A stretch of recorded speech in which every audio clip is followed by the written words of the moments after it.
Daily. Taste the Daily.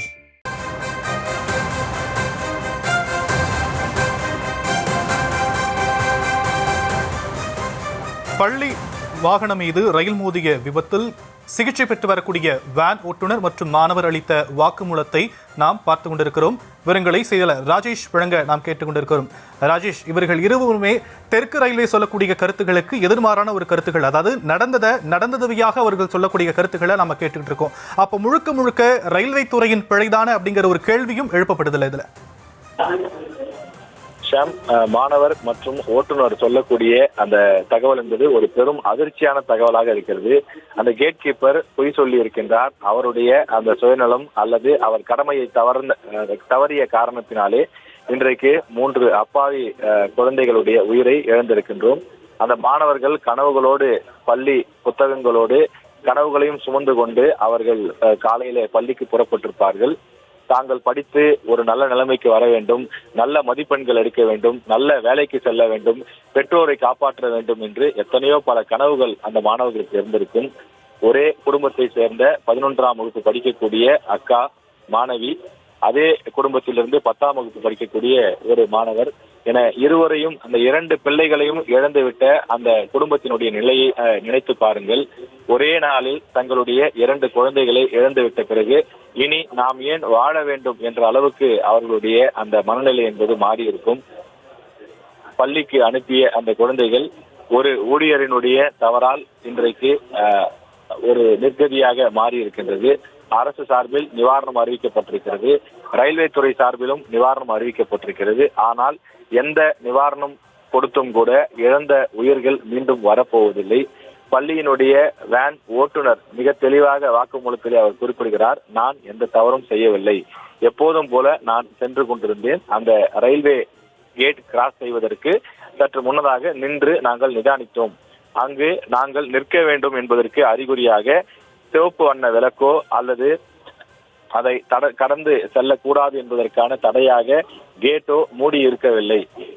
திறந்து இருந்த காரணத்தினால்தான் நாங்கள் உள்ளே கடந்து சென்று விடலாம் என்ற அடிப்படையிலே எப்போதும் பெரும்பாலும் நாங்கள் காலை நேரங்களில் செல்லும் போது திறந்திருக்கும், சில நேரங்களில் மூடி இருக்கும். எனவே திறந்திருந்த காரணத்தினாலே நாங்கள் பாதையை கடந்து விடலாம் என்று சென்றோம். ஆனால் வேகமாக வந்த ரயில் பக்கவாட்டிலே மோதி அந்த பேருந்து தூக்கி வீசப்பட்டதாக பேருந்தினுடைய அந்த ஓட்டுநர் வாக்குமூலமாக கொடுத்திருக்கின்றார்.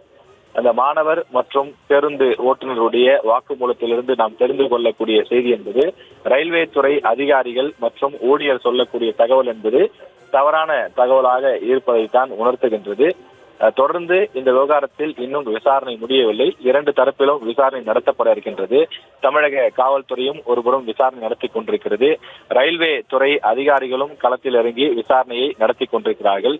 அவர்களுக்கான சிகிச்சை ஒருபுறம் இருந்தாலும் மற்றொரு புறம் விசாரணையும் நடந்து கொண்டுதான் இருக்கிறது. ஏனென்றால் இது போன்ற தவறுகள் இந்தியா முழுவதும் அங்கொன்றும் இங்கொன்றுமாக அவ்வப்போது நடந்தாலும் கூட இது இனி நடக்கவே கூடாது என்ற அடிப்படையில தான் தொடர்ந்து இது போன்ற சம்பவங்களை தடுப்பதற்கான முயற்சியிலே அரசு ஈடுபட்டு வருகின்றது.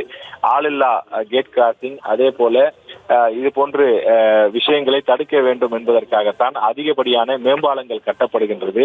எனவே தொடர்ந்து ரயில்வே விபத்துக்கள் சமீபத்திய ஆண்டுகளாக ஒரு 10-15 ஆண்டுகளாக அதிக அளவில் குறைக்கப்பட்டு வருகின்றது.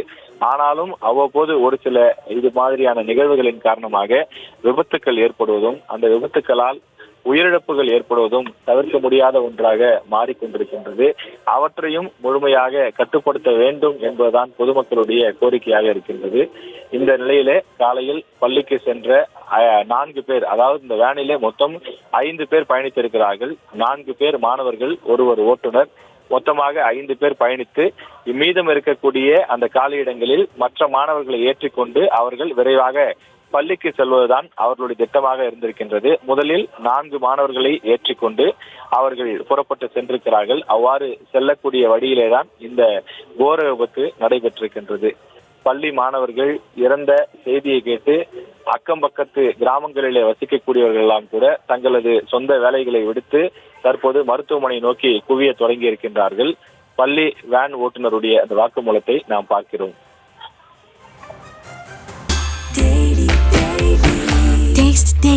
Taste the Daily.